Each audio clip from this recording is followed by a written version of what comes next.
नमस्कार दोस्तों, welcome to a brand new episode of Target Banking Knowledge. इस video में कैनरा बैंक का अकाउंट ओपनिंग प्रोसेस कैसे रहता है और अकाउंट ओपनिंग फॉर्म जो सेविंग्स बैंक का रहता है वो कैसे फिल किया जाता है वो भी हम इस वीडियो में जानेंगे। तो चलिए वीडियो में बढ़ते हैं। और सबसे पहला जो डिटेल आपको भरना है वो अपना नाम ही है दोस्तों, पूरा नाम यहाँ पे मेंशन करना है। फिर उसके बाद आप अपना डेट ऑफ बर्थ, जन्म तारीख मेंशन करना है। जेंडर पे आपको टिक करना है। मैरिटल स्टेटस क्या है उस पर टिक कर देना है। फादर का नाम, मदर का नाम, और अगर मैरिड है तो स्पाउस का नाम आपको यहाँ पे मेंशन करना है। ये स्टार का मतलब है कंपलसरी है, तो अगर आप मैरिड हैं तो आप अपने स्पाउस का नाम लिखना पड़ेगा। उसके बाद डिपेंडेंट्स आपको ये मेंशन करना है, एक है, दो है, बच्चे हैं तो वो आपके डिपेंडेंट ऑटोमेटिकली बन जाएंगे। उसके बाद इलिटरेट है तो यस करना है। ऑब्वियसली आप ये वीडियो देख रहे हैं, समझ रहे हैं, तो इलिटरेट नहीं है तो यहाँ पे आप नो कर सकते हैं। फिर उसके बाद गार्डियन उस केस में आएगा अगर आपकी उम्र या आप जिसके लिए खुलवाना चाहते हैं उसकी उम्र 18 साल से कम है, तो एक गार्डियन यहाँ पे रखना पड़ेगा जो उसकी देख रेख कर रहा है, उसका नाम यहाँ पे लिखना पड़ेगा। रिलेशनशिप विद द गार्डियन यहाँ पे भी मेंशन करना पड़ेगा कि क्या रिलेशन है, फादर है, मदर है। फिर उसके बाद नेशनैलिटी पे हमने यहाँ पे टिक किया है। ऑक्यूपेशन टाइप, किस तरह का काम करते हैं आप, वो यहाँ पे मेंशन करना है। उसके बाद एनुअल इनकम आपकी क्या है वो यहाँ पे मेंशन कर देना है। फिर रिलीजन क्या है, कैटेगरी क्या है, ये सब छोटी छोटी चीज़ें हैं, लेकिन सरकार की तरफ से ये सब मैंडेटरी हैं दोस्तों, अकाउंट में आपको चढ़ाना पड़ता है, तो इसको छोड़िएगा नहीं। क्योंकि कई सारे जो सरकार के स्कीम्स निकलते हैं वो इस बेस पे निकलते हैं कि कितने सारे लोग इस स्कीम का लाभ उठा सकते हैं।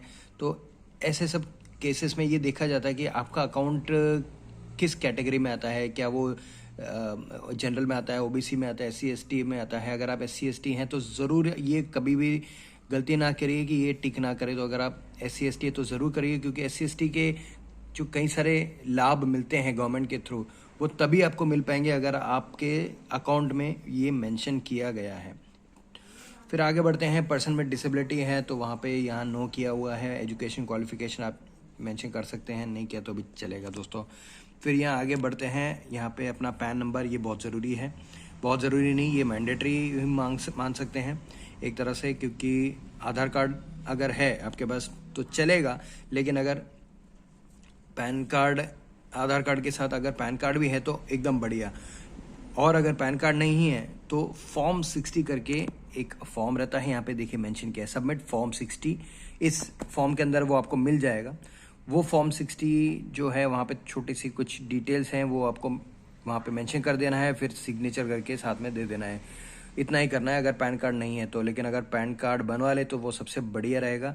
जैसे कि मैंने बोला, कई सारे बेनिफिट्स हो गए, कई सारे तरीके से सरकार आपको ट्रैक करने की कोशिश करती है, तो वो सब पैन कार्ड के थ्रू होता है, इसलिए ये ज़रूरी हो जाता है। उसके बाद मोबाइल नंबर, फिर ईमेल आईडी, ये सब भी आपको मेंशन कर देना है। अगर आपका ईमेल आईडी नहीं है तो मैं ये सलाह दूंगा कि आप एक ईमेल आईडी बना लें और फिर उसके बाद ही अकाउंट खुलवाएं, क्योंकि इस पर बहुत सारे अपडेट्स आते हैं दोस्तों।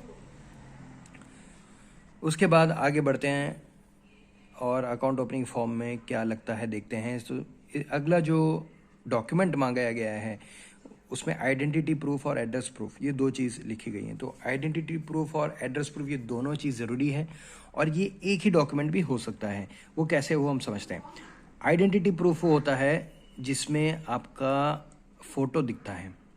अगर फ़ोटो के साथ में आपका एड्रेस भी आ गया उस डॉक्यूमेंट में तो वो एड्रेस प्रूफ कहला जाएगा।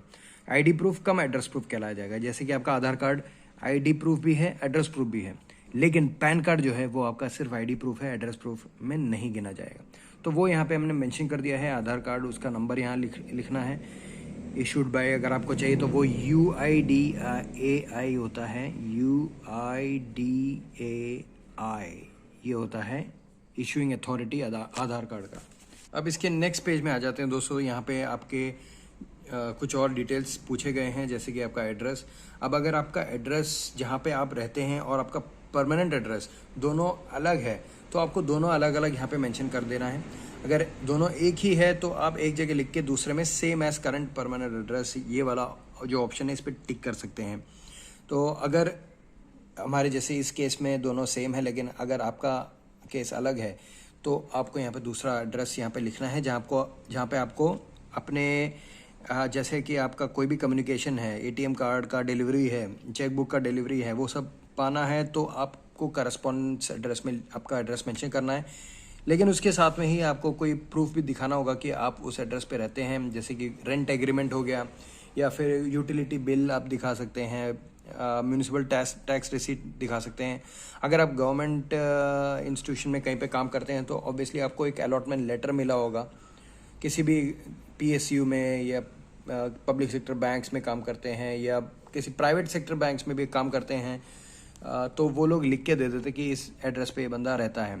और बहुत सारे प्राइवेट इंस्टीट्यूशंस में भी जो आपका एम्प्लॉयर है वो लिख के दे देता है कि इस एड्रेस पे हमारा ये बंदा काम करता है, रहता है, और ये बंदा हमारे यहाँ काम करता है।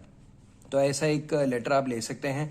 साथ में आपका एक अंडरटेकिंग भी लगेगा कि आपका जो एड्रेस है उस एड्रेस पे आप अभी रिसाइड नहीं कर रहे हैं, और वो अंडरटेकिंग भी आप साथ में यहाँ दे सकते हैं। यहाँ पे एक सेल्फ डिक्लेरेशन पूछा गया है, यहाँ पे आप टिक करेंगे तो आपका जो आधार है उसके बेस पे आपका पूरा डेटा फेच कर लिया जाएगा, तो उसको EKYC कहते हैं। उसके बाद यहाँ पे डिक्लेरेशन कम अंडरटेकिंग सेल्फ सर्टिफिकेशन ये सब है, तो यहाँ पे आपको अपनी अनुमति दे देनी है। फिर यहाँ पे फ़ोटो लगेगा, यहाँ पे आपका सिग्नेचर लगेगा। नेक्स्ट पेज पे चलते हैं। इस पेज में कुछ और डिटेल्स आपकी मांगी गई हैं, किस तरह के फैसिलिटीज़ आपको बैंक से चाहिए वो सब। तो यहाँ पे सेविंग अकाउंट हमको खुलवाना है इस बंदे के लिए, तो हमने वहाँ पे टिक किया है। मोड ऑफ ऑपरेशन एक ही बंदा है तो सेल्फ में खुलेगा।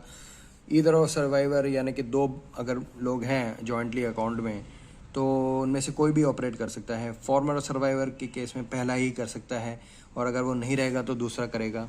एनीवन और सर्वाइवर उस केस में होता है जहाँ पे 2 से अधिक लोग होते हैं, तो उस केस में कोई भी एक बंदा ऑपरेट कर सकता है।